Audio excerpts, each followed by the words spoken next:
Hi there. So today I want to talk about meditation.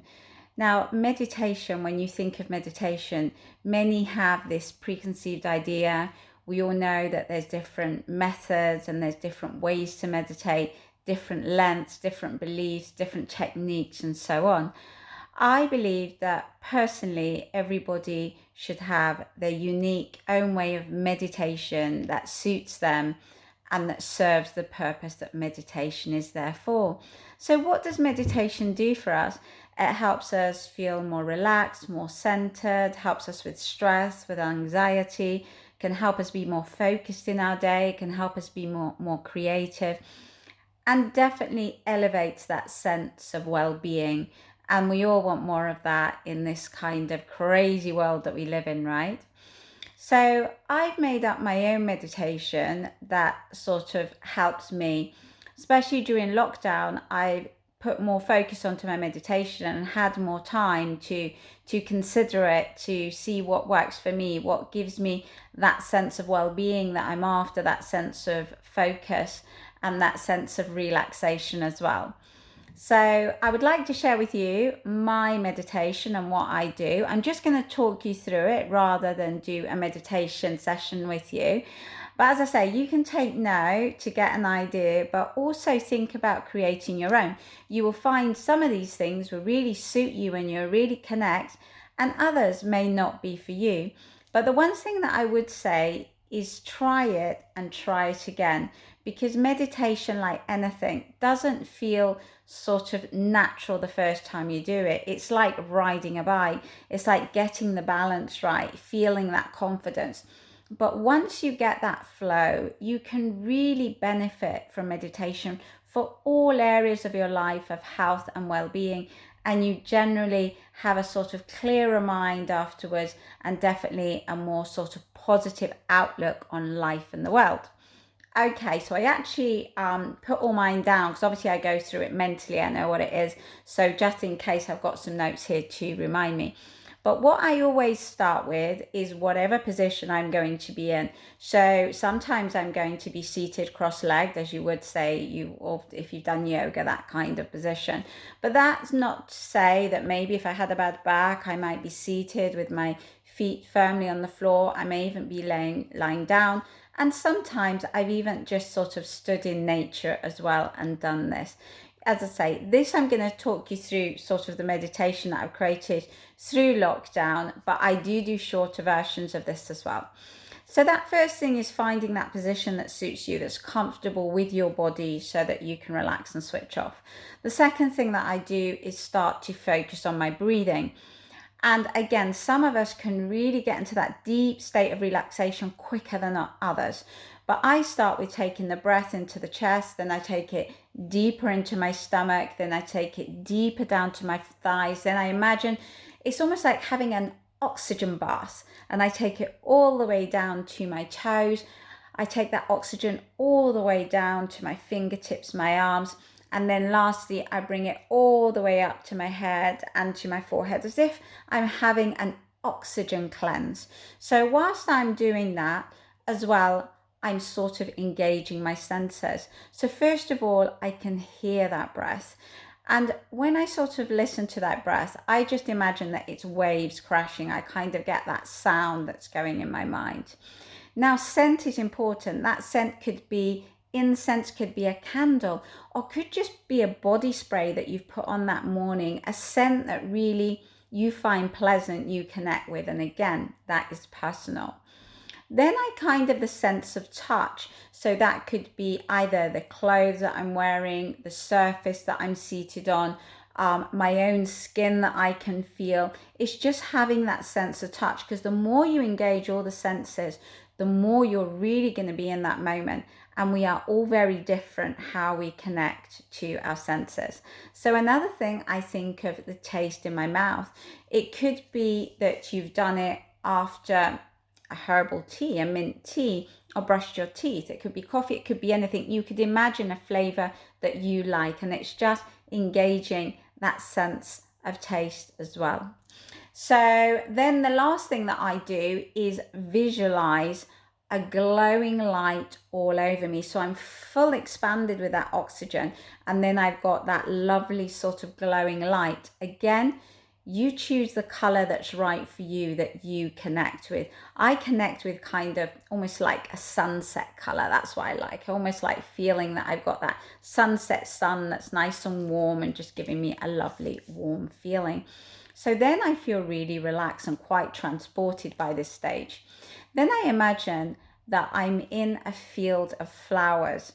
I don't know why, imagine poppies, big orange, sort of red poppies, sort of all sort of flowing in a gentle breeze. And I imagine myself seated there. Then if, say, for example, I'm seated, because depending on the position, but if I'm seated, I imagine my tailbone almost connecting roots just underneath the surface. Say if I was standing, I would imagine this going through my feet. And I imagine these sort of little roots, these sort of almost like lit up roots, the same color as my light, if you like, as that golden light. And I imagine it spreads through the field, spread further into other fields. I imagine beaches, mountains, rainforest, and also all sort of life, if you like. So it's me connecting to the earth and everything that's alive in it, if you like. And then suddenly I feel a real feeling of lightness. I feel small, but also I feel safe. And then I imagine a flower that's right in front of me, a flower that reminds me to be totally present in this flower, this bloom that's now, because I am now, I'm this flower now. I'm not the flower of seasons gone by or the blooms of years gone by. I am now, I'm this flower that's produced now. And I try and sort of really bring myself into this present moment. So get my guide. Okay then. So the next thing that I do, and I like to do it seated, I then kind of engage the muscles in my stomach, like my gut. I kind of pull those muscles sort of to be aware of them. And the next thing that I personally like to think of when I think of my gut, my stomach, because I just think how amazing it is that it's able to absorb all the nutrients of the foods that I eat to give my body everything that it needs to thrive, to survive, to be strong. So I imagine sort of that my body's taken all the best nutrients out of all the foods that I've ate, but also I remind myself how amazing this body is, that it can get rid of all the waste and the toxins. And that takes me into a sense of gratitude. I always think of at least 3 things to be grateful for. And this could be something that happened the day before. This could be for a beautiful sunny day. It could be for what I'm about to do in that day. And it really does make me smile. I think of 3 things that I feel really blessed and grateful for. The next thing that I go into is, because again, I think of that same sense of the gut, then let's get rid of the toxins, the negative, what your body doesn't need, what no longer serves you. And I use forgiveness for that. I think of things that I forgive myself for. So sometimes you make a silly mistake and get annoyed with yourself, or sometimes you do something that you feel you could have done better. That would be the kind of thing that I forgive myself for. There could be deeper things. And the same goes with forgiveness of others. It could be, I don't know, that rude person in the supermarket, or it could be deep things that I want to forgive. And I always remind myself of that forgiveness. I let go of any negativity, and it just gives you that light feeling. And forgiveness is so powerful because the person that it benefits is you, not the person that you've forgiven, unless you're forgiving yourself. So where do I move on? So then I move on to the heart. And again, you can put your hand on your heart, but first sort of you think of anybody that you love deeply. It could even be your pet. And then I expand that to the rest of my family, to my friends. I think of love for my community. I think of love for humanity. So the idea is that you start with thinking of that person that you love dearly, and then you just expand that sense of love. And again, it makes you feel really light, really connected, really safe.